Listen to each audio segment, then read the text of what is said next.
आखिरकार रावण ने सूर्यास्त से पहले गुप्त शिवलिंग ढूंढ लिया था और चौथी शर्त के मुताबिक रुद्राक्ष की माला लेकर स्वर्ण लंका के द्वारपाल के पास आ गया। लेकिन रावण को यह नहीं पता कि कुबेर उससे पहले पहुंचा है या बाद में। अगले दिन प्रतिस्पर्धा के विजेता को लंकाधिपति के चुने जाने का समय आ गया था। पूरी लंका में कौतूहल मचा था। सुबह से ही सभी नर नारी, साधु, ऋषि, सेवक और सिपाही राजमहल की तरफ जा रहे थे। राजमहल की तरफ बढ़ते हुए रावण के नाना सुमाली ने उसकी माता कैकसी से कहा, देखो कैकसी, स्वर्ण लंका का मुख्य द्वार कितना भव्य, कितना आकर्षक दिख रहा है। हाँ, ये सोने का राजमहल भी आज रावण के राज सिंहासन पर बैठने की राह देख रहा है। हाँ। कैकसी ने बहुत खुश होकर कहा, हाँ पिताश्री, आज की सुबह लंका के इतिहास में कभी नहीं भूलने वाली सुबह है। आज मेरे रावण का राज्याभिषेक होने वाला है। जब से प्रतियोगिता शुरू हुई है तब से मैंने उसे देखा भी नहीं है। अब सीधे लंकाधिपति के रूप में देखूंगी। हाँ, मारे खुशी के मेरे पांव धरती पर पड़ ही नहीं रहे हैं। मन करता है मैं उड़कर राजमहल में प्रवेश कर जाऊं। कैकसी की बात जैसे ही खत्म हुई कि तभी सुमाली ने आश्चर्य से कहा, अरे ये क्या, तुमने उड़ने की बात कही और ये देखो हंसाकृति वाला पुष्पक विमान महल में उड़ता हुआ प्रवेश कर रहा है। कैकसी हैरानी से खड़े होकर यह अविश्वसनीय विमान जैसे उड़ने वाला हंस देखने लगी। उसे कुछ समझ में नहीं आ रहा था कि ये क्या है और ये हवा में पक्षियों की भांति कैसे उड़ सकती है। दोनों ने देखा कि वो पुष्पक विमान राजमहल के मुख्य द्वार के समीप बने उद्यान में उतर गया और उसमें कुबेर सवार था, जो उस विमान से उतरकर राजमहल में प्रवेश कर रहा था। कैकसी ने सुमाली से कहा, पिताश्री ये क्या है, मैंने तो इसे पहली बार देखा है। सुमाली ने आश्चर्य से कहा, पुत्री, ये ब्रह्मा जी का पुष्पक विमान है जो मन की गति से चलता है। लेकिन मुझे हैरानी है कि ये कुबेर के पास कैसे आया। कैकसी ने इधर उधर देखते हुए कहा, ये सब तो ठीक है पिताश्री, लेकिन हमारा रावण कहीं नहीं दिख रहा। क्या लगता है पिताश्री, रावण ने ही सबसे पहले शिवलिंग खोजा होगा ना। कैकसी की बात को बीच में ही रोककर सुमाली ने कहा, नहीं कैकसी, आज कोई संदेह ही नहीं है। हाँ, तुम बस अंदर चलो, देखना स्वयं ब्रह्मा भी आज उसका राज तिलक होने से नहीं रोक सकते हैं। राज्याभिषेक का भव्य समारोह राजभवन के बाहर विशाल मैदान में होने वाला था। बहुत बड़ी संख्या में लंका निवासी वहां अपने राजा के स्वागत के लिए पधार रहे थे। ऊंचे स्थान पर बनी राजगद्दी के समीप महर्षि विश्वश्रवा शिव आराधना कर रहे थे। उन्होंने मंत्रोच्चारण के उपरांत कहा, ओम नमः शिवाय। ये लंका देवाधिदेव महादेव और माता पार्वती की स्वप्न नगरी है और उनकी स्तुति के साथ ही मैं आज लंका नरेश का राज्याभिषेक करने जा रहा हूं। विश्वश्रवा ने आगे कहा, आप सबको यह जानकर प्रसन्नता और आश्चर्य दोनों होगा कि कुबेर और रावण दोनों ने ही घनघोर जंगल में स्थापित गुप्त शिवलिंग को कल सूर्यास्त से पूर्व ही ढूंढ लिया था। अब राज्याभिषेक उसी का होगा जिसने सबसे पहले शिवलिंग को खोज निकाला था। लेकिन इस बात को कैसे तय किया जाएगा कि गुप्त शिवलिंग तक पहले रावण पहुंचा था या कुबेर? सुमाली ने ऊंची आवाज में विश्वश्रवा ऋषि से पूछा। विश्वश्रवा ने जवाब दिया, प्रतिस्पर्धा से संबंधित सारे नियम और निर्देश मैंने रावण और कुबेर दोनों को बता दिया था, लेकिन एक नियम ऐसा था जो उसी को पता चलने वाला था जो गुप्त शिवलिंग तक पहुंच जाएगा। उस चौथे नियम के बारे में स्वयं रावण या कुबेर ही इस सभा को अवगत करवाएंगे। विश्वश्रवा की बात सुनते ही रावण ने अपना हाथ उठाया और कहा, अगर मुझे आज्ञा हो तो मैं उस चौथे नियम के बारे में बताना चाहता हूं। विश्वश्रवा ने इशारे से रावण को गद्दी के निकट बने मंच पर आने के लिए कहा। रावण ने सभा को संबोधित करते हुए कहा, जैसे ही घने जंगल में मैंने गुप्त शिवलिंग को देखा, उसके तीव्र प्रकाश से मेरी आंखें बंद हो गईं। जब मैंने आंखें खोली तो देखा कि विश्वकर्मा जी मेरे सामने खड़े हैं। उन्होंने मुझसे कहा, रावण, तुमने सूर्यास्त से पूर्व ही इस पवित्र गुप्त शिवलिंग की तलाश का कार्य पूर्ण किया है। अब तुम्हें यह करना है कि गुप्त शिवलिंग के समीप जो त्रिशूल है उस पर टंगे रुद्राक्ष की माला तुम्हें निकालकर स्वर्ण महल के मुख्य द्वारपाल को देना होगा, तभी यह प्रतिस्पर्धा पूर्ण मानी जाएगी। यही इस प्रतिस्पर्धा की चौथी शर्त है जो महर्षि विश्वश्रवा ने तुम दोनों भाइयों को नहीं बताई थी। रावण ने आगे कहा, गुप्त शिवलिंग के समीप मिले विश्वकर्मा जी के निर्देश का पालन किया और मैंने स्वर्ण महल आकर प्रमुख द्वारपाल सूर्या को रुद्राक्ष की माला सौंप दी। रावण की बात को सुनकर विश्वश्रवा ने कुबेर से पूछा, क्या तुम भी कुछ कहना चाहते हो कुबेर? पिताश्री, जो रावण ने अभी अभी बताया मेरे साथ भी वही घटित हुआ। मैंने भी बुजुर्ग ऋषिवर के निर्देशानुसार सूर्यास्त के उपरांत घने जंगल से निकलकर स्वर्ण महल आकर प्रमुख द्वारपाल को रुद्राक्ष की माला सौंप दी थी। दोनों भाइयों की बातों को सुनकर विश्वश्रवा ने एक दासी को राजमुकुट लाने का इशारा किया। कैकसी ने सुमाली से कहा, मुझे ये क्षण अविश्वसनीय लग रहा है पिताश्री। मेरे पुत्र रावण के सिर पर राजमुकुट को देखना मेरा सपना रहा है और अब बस कुछ ही क्षण में यह स्वप्न वास्तविकता में बदलने जा रहा है ना? सुमाली मुस्कुराते हुए बोले, यह निश्चित है कैकसी, रावण ही लंका नरेश है। तभी विश्वश्रवा ने कहा, तो मुझे बताते हुए बहुत खुशी हो रही है कि इस प्रतियोगिता का विजेता कुबेर है, क्योंकि कुबेर ने सुबह ही रुद्राक्ष की माला द्वारपाल के पास दे दी थी और रावण ने सूर्यास्त से पहले शाम के समय रुद्राक्ष की माला दी थी। और इस तरह से इस प्रतियोगिता को कुबेर ने अपनी काबिलियत के दम पर जीत लिया है। तो आज से कुबेर ही लंकेश है। यह सुनते ही रावण, सुमाली और उसकी मां कैकसी के चेहरे के रंग उड़ गए। कैकसी चिल्लाती हुई विश्वश्रवा से बोली, नहीं, यह नहीं हो सकता है। इस राजमुकुट का वास्तविक स्वामी मेरा पुत्र रावण है, कुबेर नहीं। आपने यह राजमुकुट कुबेर के सर पर रखकर अन्याय किया है। विश्वश्रवा ने ऊंचे स्वर में जवाब दिया, पुत्र मोह में ग्रसित कैकसी, लंका नरेश बनने की प्रतिस्पर्धा रावण ने नहीं बल्कि कुबेर ने जीती है। प्रतियोगिता के नियमों के अनुसार विजेता ही लंकाधिपति है। जैसे ही विश्वश्रवा ने कुबेर को राजमुकुट पहनाया, वहां उपस्थित प्रजा ने उद्घोष आरंभ कर दिया। चारों तरफ महाराज कुबेर की जय, लंकापति कुबेर की जय का विजय घोष गूंजने लगा। सुमाली का चेहरा गुस्से से लाल हो चुका था। उन्होंने चिल्लाते हुए कहा, शांत हो जाइए सब लोग। आज लंका के एक एक निवासी और ऋषिजनों को यह ज्ञात हो गया है कि पुत्र मोह से मेरी कैकसी नहीं बल्कि आप ग्रसित हैं विश्वश्रवा, आप। इन्होंने पहले ही निश्चय कर लिया था कि किसी भी तरह वो कुबेर को ही राजगद्दी सौंपेंगे और उन्होंने बिल्कुल वही किया। अगर आपको अपनी मनमानी ही करनी थी तो प्रतिस्पर्धा का ढोंग रचने की क्या आवश्यकता थी विश्वश्रवा? ऐसा करके आप अपने कौन से न्यायप्रिय चरित्र का परिचय करवा रहे हैं महर्षि? विश्वश्रवा ने गहरी लंबी सांस ली और कहा, आपके सभी प्रश्नों का उत्तर देने के लिए मैं प्रमुख द्वारपाल को बुलाना चाहता हूं। द्वारपाल सूर्या को बुलाया जाए। जैसे ही द्वारपाल राज्याभिषेक मंच के निकट पहुंचा, विश्वश्रवा ने पूछा, सूर्या, इस सभा में उपस्थित सभी लोगों को बताओ कि तुम्हें सबसे पहले रुद्राक्ष की माला किसने दी थी, रावण ने या कुबेर ने? द्वारपाल सूर्या ने कहा, कुबेर जी मुझे सुबह सूर्योदय के समय ही रुद्राक्ष की माला दे गए थे, जबकि रावण जी सूर्यास्त के पहले शाम को माला लेकर पहुंचे थे। असंभव! रावण ने बहुत ऊंची आवाज में कहा, यह कदापि संभव नहीं है। जंगल बहुत सघन है और अंधेरे घनघोर वन में इतनी जल्दी यह सब करना असंभव है। मैं लंका के जंगलों में विचरण करता रहा हूं। एक एक पेड़ और जीव जंतुओं से मैं भली भांति परिचित हूं। भ्राता कुबेर मेरी तुलना में जंगल को बहुत कम जानते हैं। फिर भला यह कैसे संभव हो सकता है कि वे मुझसे पहले रुद्राक्ष की माला लेकर जंगल के उस दुर्गम रास्तों से स्वर्ण महल के मुख्य द्वार तक पहुंच गए? यह कदापि संभव नहीं है। रावण की बात को रोकते हुए नाना सुमाली ने कहा, मैं बताता हूं कि यह कैसे संभव हुआ। तुम्हारे साथ छल हुआ है रावण, छल। कुबेर ने ईमानदारी से, परिश्रम से नहीं बल्कि छल से यह सब किया है। यह सुनकर सब हैरानी से विश्वश्रवा की ओर देखने लगे। रावण ने तुरंत पूछा, आप ये क्या कह रहे हैं नाना श्री? सुमाली ने आगे आते हुए ऊंची आवाज में कहा, मैं बिल्कुल सही कह रहा हूं। कुबेर ने मन की गति से चलने वाले ब्रह्मा जी के पुष्पक विमान का उपयोग करके यह प्रतियोगिता जीती है। ईमानदारी, मेहनत और अपनी काबिलियत के दम पर नहीं।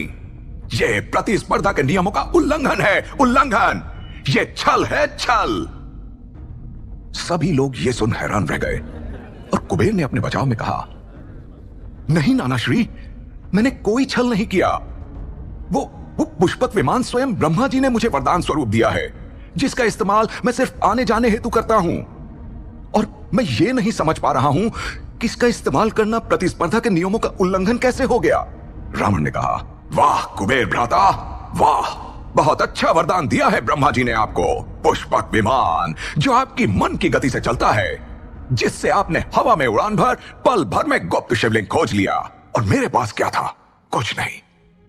मैं बारिश में भीगा, मेरे प्रिय जंगली जानवरों से मैंने कोई मदद नहीं ली, मुझे चोट लगी, मायावी शक्ति का मुकाबला किया, पर्वत पर चढ़ाई की और तब जाकर मुझे सफलता मिली। और आप कहते हैं आपने कोई छल ही नहीं किया? आपने मेरे विरुद्ध सोच समझकर षड्यंत्र किया है। रावण को इतने गुस्से में पहली बार देखा था कैकसी ने, क्योंकि रावण ने आज तक जो चाहा हमेशा उसे अपने दम पर प्राप्त किया था। लेकिन ऐसा पहली बार हो रहा था कि वो जो चाहता था उसे नहीं मिल रहा था। रावण ने विश्वश्रवा की तरफ देखकर कहा, आप उत्तर दीजिए पिताश्री, क्या आपको पता था कि भ्राता कुबेर ने इस प्रतिस्पर्धा में विजय पाने के लिए पुष्पक विमान का उपयोग किया है? विश्वश्रवा ने जवाब दिया, मुझे नहीं पता था ये रावण, लेकिन मेरी समझ में पुष्पक विमान के उपयोग से प्रतिस्पर्धा के नियमों का उल्लंघन नहीं होता है। और अब तो लंका के निवासियों के समक्ष कुबेर का राज्याभिषेक संपन्न हो चुका है। अब कुबेर ही लंका नरेश है। गुस्से से तमतमाते हुए सुमाली ने कहा, यह कदापि उचित नहीं है ऋषि, आप छल को न्यायोचित बता रहे हैं, यह अस्वीकार्य है। रावण ने गरजते हुए कहा, नानाश्री, अब याचना नहीं रण होगा। मैं इस अन्याय को कभी भी न्यायोचित साबित नहीं होने दूंगा। और आज सिर्फ मेरा ही नहीं, मेरी मां और नाना का भी अपमान हुआ है। आज मैं जा रहा हूं, लेकिन मैं जिस दिन लौटूंगा इस लंका भूमि पर, उसी दिन मैं लंकाधिपति बनूंगा। मैं अपने अधिकार को भिक्षा स्वरूप नहीं बल्कि बलपूर्वक छीन कर हासिल करूंगा, क्योंकि यह लंका सिर्फ हमारी है। इतना कहकर रावण उस राज्याभिषेक सभा से बाहर जाने लगा। जाते जाते वो अपनी उंगली कुबेर की तरफ करके बोला, मेरा इंतजार करना भ्राता कुबेर, मैं 10 गुना अधिक शक्तिशाली होकर लौटूंगा और लंकाधिपति के रूप में वही आपका इस लंका में अंतिम दिवस होगा। दोनों हाथ आकाश की तरफ उठाकर कैकसी बोली, आज भगवानों ने भी मेरे पुत्र के साथ हो रहे अन्याय को मौन स्वीकृति प्रदान कर दी है, लेकिन भविष्य में इसकी सजा तीनों लोकों के स्वामियों को भुगतनी पड़ेगी। लंका हमारी थी और हमारी होकर रहेगी। रावण, नाना सुमाली और माता कैकसी लंका की राज्याभिषेक सभा से चले गए। वहां से निकलने के बाद सभी सुमाली के आश्रम आ गए। कोई किसी से कुछ नहीं बोल रहा था। इस शांति को भंग करते हुए सुमाली ने कहा, जब भी तुम्हारी कहानी लिखी जाएगी रावण, तुम्हें एक योद्धा की तरह याद किया जाएगा। जब भी लंकेश को याद करना होगा तो लोग सिर्फ तुम्हारा ही नाम लेंगे। आज से मैं ये शपथ लेता हूं कि जब तक तुम्हें लंका के राज सिंहासन पर बैठा हुआ नहीं देख लेता, मैं अन्न और मदिरा ग्रहण नहीं करूंगा। आज से तुम्हारे लंका नरेश बनने तक दैत्य राज सुमाली सिर्फ फलाहार पर जीवित रहेगा। और रावण, तुम्हें आज ही गुरुदेव शुक्राचार्य के आश्रम जाना होगा। वे तुम्हें शास्त्र एवं शस्त्र की शिक्षा प्रदान करेंगे। युद्ध कौशल और शास्त्रीय ज्ञान में पारंगत होकर तुम्हें लंका पर हमला बोलना है।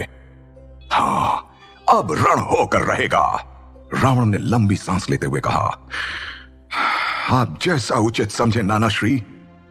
आपकी आज्ञा और माता के आशीर्वाद के बल पर मैं आपको विश्वास दिलाता हूं कि एक दिन मैं आपका खोया हुआ सम्मान आपके चरणों में अर्पित करके रहूंगा। इसी के साथ समय चक्र घुमा और रावण पहुंच गया शुक्राचार्य के पास।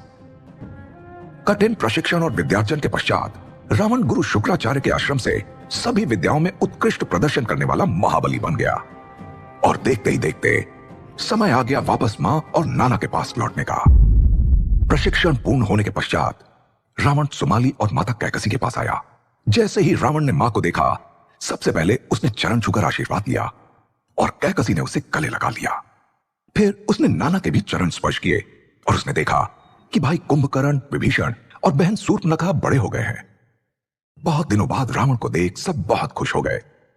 सुमाली ने कहा, रावण, तुम्हारे चेहरे का तेज बता रहा है कि तुमने सभी विद्याओं का ज्ञान ले लिया है। हाँ, और अब तुम पूरी तरह से तैयार हो लंकाधिपति बनने के लिए। बताओ, कब हमला करना है? सुमाली की यह बात सुन रावण ने कहा, नाना श्री, मैं बल और बुद्धि में तो सर्वश्रेष्ठ हो गया हूं। कुबेर इस मामले में मुझे बिल्कुल नहीं हरा सकता, लेकिन मेरे पास कुबेर की तरह भगवान ब्रह्मा जी का आशीर्वाद नहीं है। सुमाली ने कहा, हाँ रावण, मुझे तुम पर पूरा विश्वास है। हाँ, अब तुम इतने बलशाली हो कि तुम्हें लंकाधिपति बनने से कोई नहीं रोक सकता, कोई नहीं। रावण ने कहा, ब्रह्मा जी तो रोक सकते हैं ना, इसीलिए मुझे लंका पर चढ़ाई करने से पूर्व शस्त्र, शास्त्र और संगीत विद्या के साथ साथ मुझे स्वयं भगवान ब्रह्मा का आशीर्वाद भी प्राप्त करना होगा। सुमाली ने आश्चर्य से पूछा, लेकिन ब्रह्मा जी का आशीर्वाद तुम्हें प्राप्त कैसे होगा रावण? रावण ने आकाश की तरफ दोनों हाथ उठाकर कहा, अब मैं ब्रह्मा जी की तपस्या करने जा रहा हूं नाना श्री, और मेरी तपस्या तब तक जारी रहेगी जब तक स्वयं ब्रह्मा जी प्रकट होकर मुझे विजयी होने का आशीर्वाद नहीं देते। माता कैकसी और नाना सुमाली आश्चर्य भाव से रावण को देखते रहे। सुमाली ने कहा, तुम अपने मार्ग में नई चुनौतियां पैदा करने जा रहे हो, ये लगभग असंभव है रावण। रावण ने आत्मविश्वास से सुमाली को उत्तर दिया, नाना श्री, शस्त्रों और संगीत की सारी शिक्षाओं को प्राप्त करने के उपरांत भी मुझे अपूर्णता का आभास हो रहा है। मैं सुर, असुर, नाग, गंधर्व और किन्नर सभी पर विजय प्राप्त करने की कला में महारत होना चाहता हूं। संपूर्ण जगत में अपार शक्ति का स्वामी बनना ही मेरा एकमात्र लक्ष्य है। मैंने दृढ़ संकल्प कर लिया है। मैं आपसे और माताश्री से आज ही ब्रह्मा जी की कठिन तपस्या करने के लिए प्रस्थान करने की आज्ञा चाहता हूं। सुमाली ने कहा, रावण, तुम समझ क्यों नहीं रहे हो? ब्रह्मा जी को प्रसन्न करना कोई आसान कार्य नहीं है। अनेकों तपस्वियों को वर्षों की तपस्या के उपरांत भी ब्रह्मा जी को प्रसन्न करने में सफलता हासिल नहीं हुई, और फिर इसमें तो अनेकों वर्षों का समय भी लग सकता है। रावण ने नाना सुमाली की बात को सुनकर धैर्यपूर्वक कहा, कालखंड में कुछ वर्षों की गणना सिर्फ कुछ क्षणों के समान होती है नाना श्री। हाँ, मैं जानता हूं कि ब्रह्मा जी के सिंहासन को तपस्या के बल पर डगमगा देना कोई साधारण काम नहीं है, परंतु मैं आपको और माताश्री को यह वचन देता हूं कि चाहे मुझे प्राणों की आहुति ही क्यों ना देनी पड़ जाए, ब्रह्मा जी को मेरे समक्ष प्रकट होना ही होगा। उन्होंने हजारों मनीषी और तपस्वी देखे होंगे, परंतु उन्होंने अभी तक रावण का तप नहीं देखा है। हाँ, अब मुझे तपस्या हेतु प्रस्थान करने की आज्ञा दीजिए। कैकसी ने तुरंत कहा, रावण, रुक जाओ रावण, अगर तुम अपने प्राणों की आहुति दे दोगे तो लंकाधिपति कैसे बनोगे? मैं तुम्हें लंकेश बनते हुए देखना चाहती हूं, प्राणों की आहुति देते हुए नहीं। रावण ने पलटकर कैकसी के चरण छुए और बोला, मैं आपका पुत्र हूं मां, आपकी इच्छा ही मेरा भाग्य है। कहते हुए रावण जाने लगा। कैकसी ने रावण की मदद करने के लिए विभीषण और कुंभकर्ण को रावण के पीछे भेज दिया। इसके बाद सुमाली और कैकसी दोनों ने हाथ उठाकर आशीर्वाद देते हुए तीनों को जाते हुए देखा। तीनों भाई एक अभूतपूर्व एवं कठोरतम तपस्या के लिए वन की ओर प्रस्थान कर गए। जंगल के अति शांत स्थान पर तीनों भाइयों ने तपस्या हेतु अग्निकुंड और आसन का निर्माण किया और कठोर तपस्या में लीन हो गए। रावण ने विभीषण और कुंभकर्ण के साथ तपस्या करना शुरू कर दिया। ओम ब्रह्मणे नमः। समय चक्र घूमने लगा और कई वर्षों की कठोर तपस्या के बाद भी ब्रह्मा जी ने रावण, कुंभकर्ण और विभीषण को दर्शन नहीं दिया। धीरे धीरे रावण ब्रह्मा जी की इस हठधर्मिता से क्रोधित होने लगा। रावण क्रोध में और जोर जोर से ब्रह्मा जी का मंत्र उच्चारित कर रहा है। ओम ब्रह्मणे नमः, ओम ब्रह्मणे नमः, ओम ब्रह्मणे नमः। कई वर्षों तक क्रोधित मुद्रा में मंत्रोच्चारण करने के बाद भी जब ब्रह्मा जी ने रावण को दर्शन नहीं दिया, तब एक दिन रावण अनियंत्रित होकर अपने आसन पर खड़ा हो गया। वर्षों से बंद की हुई आंखों को उसने खोला। लाल लाल अंगारे उगलती आंखों से आसमान की तरफ देखकर दोनों हाथ हवा में उठाकर उसने कहा, हे सृजन के देव, आपने मेरी कठोर परीक्षा लेने के उपरांत भी मुझे दर्शन नहीं दिया। मेरे लिए अब यह जीवन व्यर्थ है। जब मैं आपको ही प्रसन्न नहीं कर सका, तो आपकी बनाई इस सृष्टि में मेरे अस्तित्व के रहने का कोई अर्थ नहीं है। मैं लौटकर मां और नाना को क्या मुंह दिखाऊंगा? आपकी तपस्या हेतु निर्मित इसी अग्निकुंड में मैं इस नश्वर देह की आहुति देता हूं। रावण के इन उद्गारों को सुनकर कुंभकर्ण और विभीषण ने भी अपनी आंखें खोल दी और रावण से ऐसा नहीं करने की विनती करने लगे। रावण ने दोनों भाइयों की बातों को अनसुना करके समीप में रखी तलवार को उठाया और एक झटके में ही अपना सिर काटकर अग्निकुंड में उसकी आहुति दे दी। तपस्या स्थल रावण के लहू से लाल हो चुका था एवं कुंभकर्ण और विभीषण रावण के कटे हुए सिर को देखकर रो रहे थे। क्या इस कठोर तपस्या के दौरान हो जाती है रावण की मौत? रावण के शीश की आहुति को देखकर क्या करते हैं देव ब्रह्मा? अब रावण की अमरता के वरदान की कामना का क्या होगा? इन सवालों के जवाब जानने के लिए